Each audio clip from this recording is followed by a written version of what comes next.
Hello there, welcome to Music Ally Focus again with me, Music Ally's editor, Joe Sparrow. And in this episode, we're joined by TK and SK, who are co-founders of the London-based independent record label and management company, Finesse Foreva. Finesse Foreva is home to artists and producers, including Russ Millions, Skengdo AM, and JB Made It. And the company have received a MOBO Award, multiple platinum certifications. They've had artists who've worked with Drake, and they've also had the UK's first #1 single for a drill track. So we wanted to take the opportunity to talk to two UK music entrepreneurs who've grown a substantial and influential business from the ground up and find out what they've learned along the way. Now, each Music Ally Focus episode analyzes one meaningful music business story at a time. And so this podcast is going to be quick. It'll take about the same amount of time as Gordon the Parrot could remove 350 bottle tops with his beak. Gordon, a hyacinth macaw, opened 12 bottles in 1 minute whilst under the watchful eye of his human, Julie Cardoza, in 2012. Now, talking of opening things, for a thirsty crowd, Finesse Foreva, launched by co-founders TK and SK in 2017, has been highly influential in the opening up of drill music to a wide audience. They've just been named Music Entrepreneur of the Year 2023 by the UK's Young Music Boss Awards, which is presented in partnership with the Association of Independent Music. And we talked to TK and SK about how drill, or for the benefit of our international listeners, UK drill, has grown to national and international popularity, how it was demonized initially and actually at the moment as well in the UK press, how the genre and the scene around it has grown into a big industry through the age-old combination of hard work, ambition and talent, and how they're working hard to share skills and educate a brand new generation of music business entrepreneurs as part of Finesse Foreva's wider social focus. Let's go straight across to TK and SK right now. All right, so I'm very happy to be joined on the podcast by TK and SK of Finesse Foreva. Hello to the both of you. Hey, how you doing? Hey, good afternoon. How you doing? Great to see you, and thanks for joining us. Now, we've got a lot to talk about here, which is about not only your careers as Finesse Foreva, but also your careers in UK drill and the state of UK drill and what's going on. So let's start right at the beginning then. Could you please introduce yourselves and explain who you are and what Finesse Foreva does? Yeah, sure. So my name's TK. So I'm like one of 3 directors at Finesse Foreva. And a little bit about my background, management, A&R, used to do engineering, lifestyle engineering events. The whole lot. Kind of every kind of hat you might have to wear as an independent. Thanks. And SK? Yeah, my name's SK, 31 years old, one of 3 directors at Finesse Foreva. My background actually into music was that I was actually a rapper at first.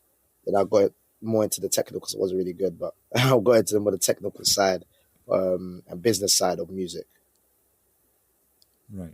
And, you know, you launched Finesse Foreva, what, in 2017, was it? So yeah, that's correct. 7 or 8 years ago. What is Finesse Foreva and what made you launch it in the first place? Well, first and foremost, it's a label, it's a management company. But I guess we're just a platform or an entity that just uses music as a vehicle to not only just put out music, but also to help like in terms of changing people's lives and directions as well. I think there's one thing that makes us unique as Finesse Foreva is like we're family oriented people, and that reflects with our label.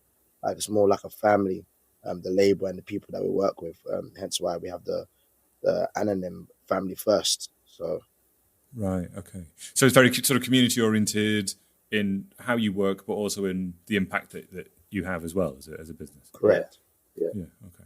And so, just for the benefit then of our international listeners, because we have people listening from around the world, they might be familiar with some elements of UK drill, but can you explain UK drill, the background of it, and how you became involved with it as a genre of music or an area of music?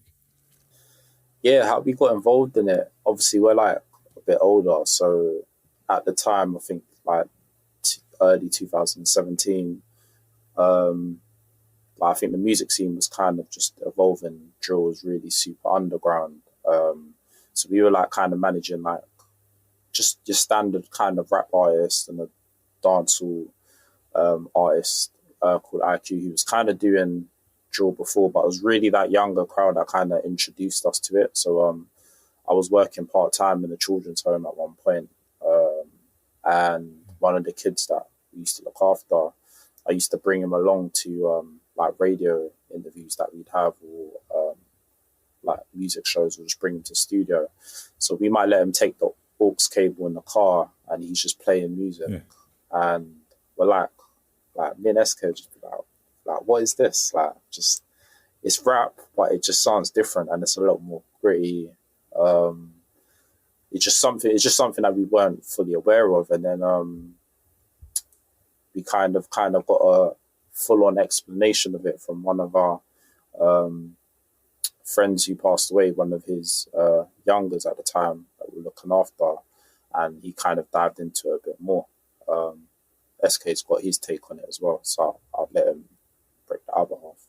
Yeah, okay. Yeah, That's and good. then, yeah, it's like TK said, and obviously, like, formality, like, drill obviously comes from, like, Chicago. That's where it's actually originated from, and it's, you know, it's had its rounds where it's gone through America and then passed through the UK and then passed through Europe.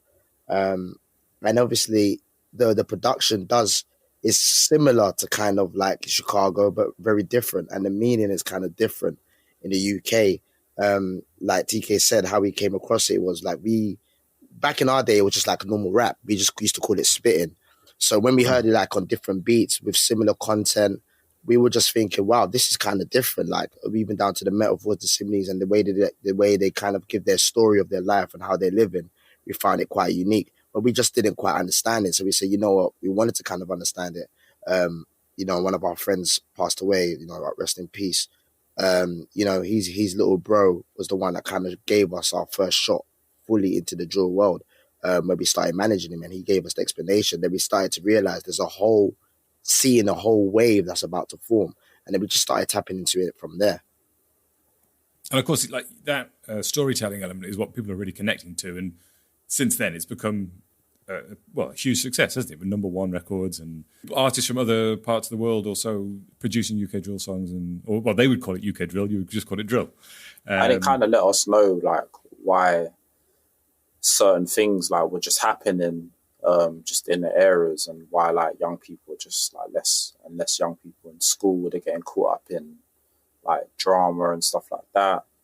And just let us have it more insight into like just what's going on in and around the community, and why things are going on, why things start. So before, like, there was that whole stigma about drill causing violence, and that the violence was just there before it, and it was just now that because things on the street level got so intense, like the music sounding more intense, like the stuff on the street is what's influencing the music, and not the other way around.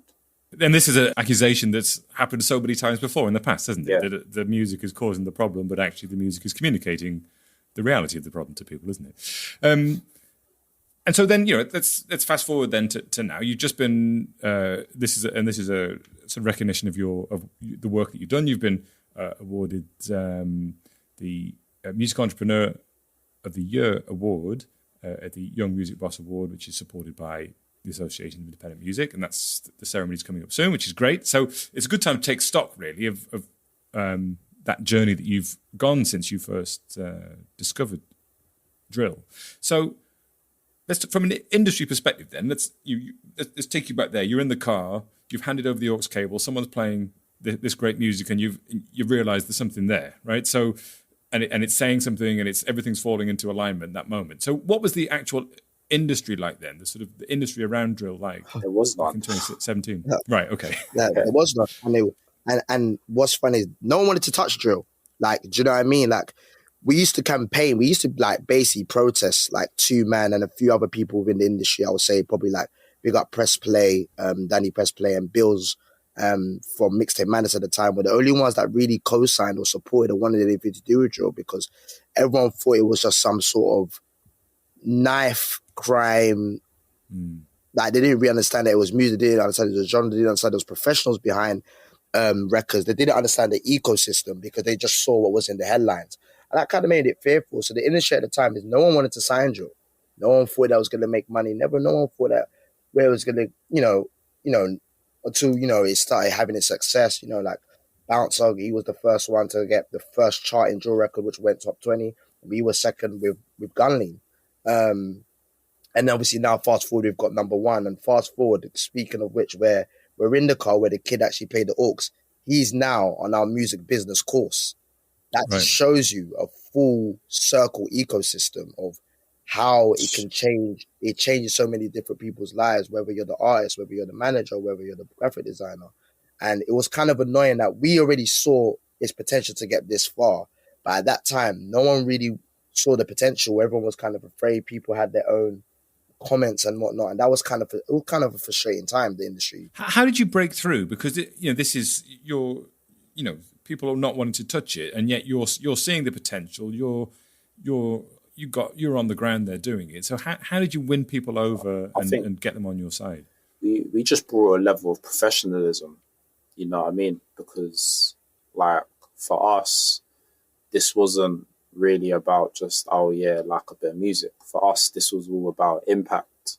Do you know what I mean? It was about impact. So we had purpose to what we're doing. It wasn't just about, want to sell records and that. We just wanted to have impact. We wanted to be able to sell records, fit in with the industry forte, and also be able to make an impact, to give opportunities.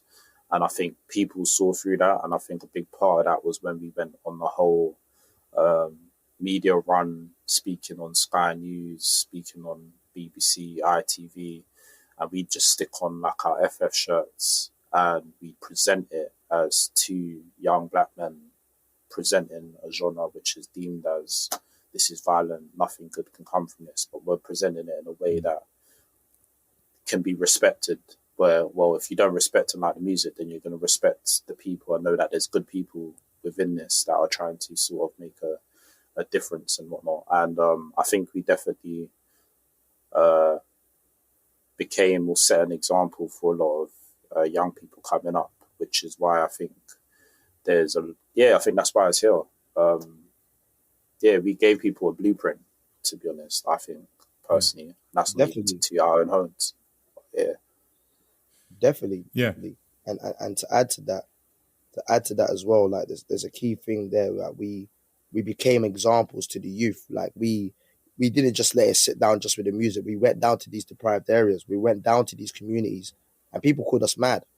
People looked at us like we're crazy, like we're going to get stabbed with this and that. And we went to understand the lifestyle, to separate the lifestyle from the music and see where we can help in both areas, which is why we teamed up with various community partners, which we're working with now. So we can do the music, but also help people's personal life, but what they're going through. So, they can actually, put out the music without having to do things that they shouldn't be doing. And eventually the evolution of that means that the music they start putting out becomes a bit more positive, and they start providing for their families, they start providing for their community. And that's how the cycle goes on. So yeah, we took a gamble, we took a risk, but it's something that we're passionate about. And, we were from us growing up, we didn't have anyone older than us. We both used to do music at one point. No one older than us to tell us and guide us in, rather people just demonized us when we were younger. We both got kicked out of school. But look at us now, we're teaching, we're educating, and we're putting out music, and we're breaking records. So it just shows, we give that realization to the youth that, we were once in your shoes, but look at us now. And what's the response like? When you work with those communities and the community groups, and obviously they're seeing, the kids are seeing drill as being perhaps the cutting edge, big music in the UK right now. So is there a change there that you can see in how those connections? Yeah, I think it's bigger than drill. It's just music in general, especially because it's in the urban demographic, or do you know what I mean, ethnic minorities demographic, if you want to call it that. They can't really believe that we're kind of accessible. I guess that's a good thing and a bad thing sometimes, but they're like, you actually give help and that, or you just don't talk about it, you're actually doing it. Whereas there's a lot of people in the industry that once they get into their positions and whatnot, that's it. You can't hear from certain people no more. They forget about what it was like for them to even get to where they're getting to. And like SK just said before, we didn't have anyone like elders, or we didn't have any older peers like kind of showing us way or giving us a helping hand. Like, we've made our names for ourselves. Do you know what I mean? And that was through hard graft, and that's when we did meet influential people. I can mention names like DJ Semtex and whatnot. We presented ourselves in the right way to gain their respect, which made them put us on, in a sense, like, oh yeah, these guys, I'm rooting for these guys. Do you know what I mean? So yeah, a big part to play is just the professionalism and just being accessible to a certain level where we don't move like superstars to a degree, but we show you that like we're down to earth. We know what it's like to come from where you're coming from. Do you know what I mean? How do you do the sort of the teaching part, or the sort of developmental part for that side of what you're doing with young people who want to be involved? Yeah, that kind of kick. So one thing we used to do was like, we used to have like just so many people. We weren't used to this, by the way, but we just had people like DMing us all the time, like, yo, how can I get involved? Or could I do work experience? So like these times, early 2018, 17, we're doing work experience. We have no clue of how to even how to run work experience. Do you know what I mean? It's not like we had a formula or had employees. So we're just helping, taking some kids round and whatnot. And then as we started to grow, we realized, all right, cool, we need to switch the way that we give the help. It's got to make sense. So like during the pandemic, there was a lot of stuff going on in the community wise. And then because a lot of young people were locked inside, there wasn't much opportunities and whatnot. So we so happened to manage to get onto a community Zoom call, which included all like the local Met Police, like the councillors within the Croydon Borough. And then they formed something, My Ends, and through that we were able to come up with the idea of creating a music business course, which we've been growing over the past 2 years, and we now kind of deliver that 1 day a week inside Croydon College over a 12-week span, showing them like from mentality all the way through to managing, publishing, record labels, and helping give like some job opportunities if there are any, and connect them with actual industry professionals. And at least that way it's more time efficient, and also through that we can actually suss out who's actually serious about this music journey. And maybe some people we might give extra opportunities to within FF, or we help them get a situation within a label. One or two of our students managed to get a job at Ireland and Sony, and others have got like acting gigs and other types of experiences. So yeah, it's been good. The community and the music go hand in hand, and it's been very ground up. It's grown from the grassroots all the way up. Every step of the ladder has been built above it, and as the music has climbed all the way to the top of the charts, right?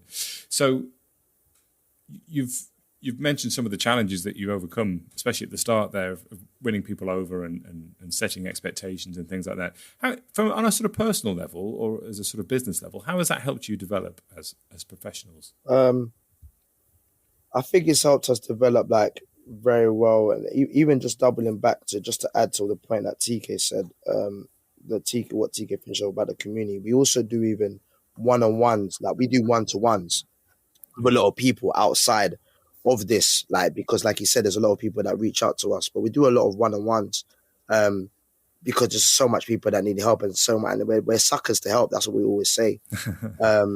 And going into your question about how it's helped us as professionals, it's like we're learning every single like day, every single year, every single month. There's new things. It's crazy when you start a business, you think you know it all, and then the next month there's something else that you know and that you need to do. Then the next year there's a whole nother ball game. Then there's this, there's the accountancy, there's this. So it's kind of molded us into men in business, really. Do you know what I mean? And whatever we do, like outside of music or whoever we help outside of music, we're able to help mold them because it's like we're learning and passing that information. Yeah, so it's actually helped us, in my opinion, mold ourselves men in business, I would like to say. Do you know what I mean? And the thing about us is that we're not arrogant or ignorant. We always have room to kind of learn. Do you know what I mean? No matter how old you are, if you have information, we'll take the meeting and we'll learn. we don't look ourselves like we know a lot, which is why we come across so. People say that we're so humble and why don't we glow and stuff, is because we feel like we still got a long, long way to go and there's so much for us to learn. And yeah, that's what I would say. I think TK probably have something to add to that as well. Yeah, I think everything you said is just spot on. I think it's just helped developed us as human beings. The further you go on, the more people you meet when you travel, just even experiences of traveling, learn about other cultures, how people are living, kind of makes you realize that everything's not really about you. There's other people in other areas that are having the same struggle. Do you know what I mean? Like we went to LA, see a place like Skid Row, people living like that. Do you know what I mean? So our problems are small. Also, just as the music industry and lifestyle can be at times, where you go on from one thing to the next thing. You're only really as good as your last record, and you're always competing to keep up. The game's always changing. So learn to develop in the terms of having balance and just taking breathers. You know what I mean? There was a point where Saturdays, Friday night, Sundays, working round the clock. But now we're at a stage where we realised, do you know what? Done enough work, we can actually afford to take a break on a Saturday, Sunday. Just switch off just for those 2 days so you can come back, because it's really about you only last as long. It's really about who can last the longest in this industry. Do you know what I mean? And you have to kind of develop in that area on how can you last longer. It's like Ronaldo, used to play on the wing, had to adapt the game. Rooney had to adapt his game, played centre mid sometimes. Do you know what I mean? So it's constantly developing. Yeah. And that's an important point to be made. You know, as you're doing what you're doing, it does require pushing and extra effort to get there. But if you burn out, it's no good for you or anybody, is it? Yeah. You mentioned that you are humble people, but also you're ambitious, right? You've built this business, and you've had great successes with it. So, looking forward a bit, then, what is next, do you think, for the business, Finesse Foreva? Where do you hope that you can take it, and how do you measure those achievements? I'd say more international. Obviously, we're both from Nigeria, so maybe doing something in Africa. Again, the music space is turning more techie, so again, it's just paying attention to how things are changing in that space as well.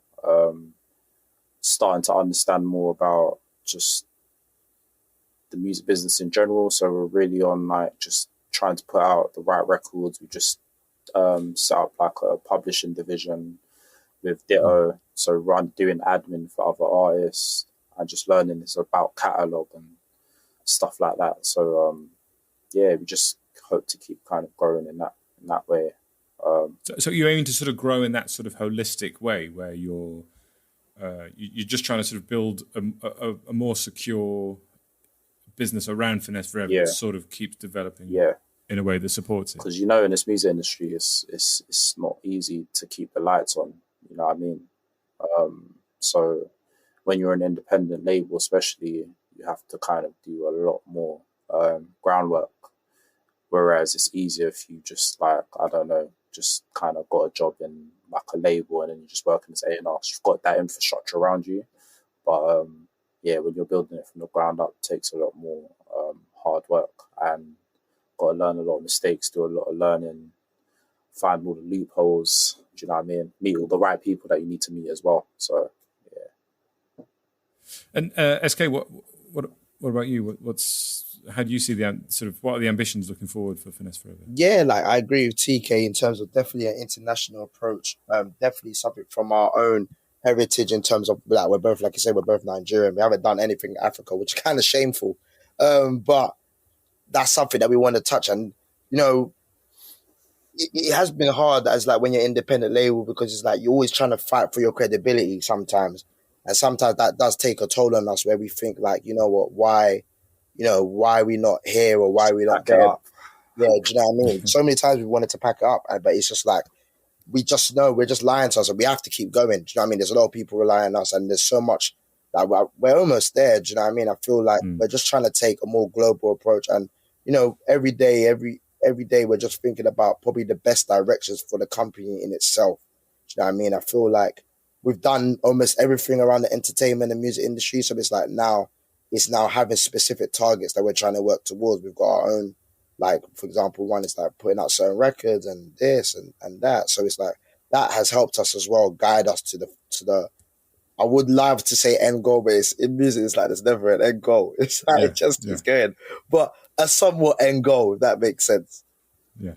And what about drill then? You as a business have had #1 records, platinum certifications. There's been lots of them across the genre now. Drake did a drill track, so which is about as internationally visible as you can get. So where does it go from here, do you think, in terms of maybe success or social impact?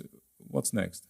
Well, to be honest, where I see drill, I think it's just gonna keep getting bigger and bigger. I think the production has kind of changed now, in terms of, and there's like kind of like this like Jersey drill. There's like a lot of sample drill.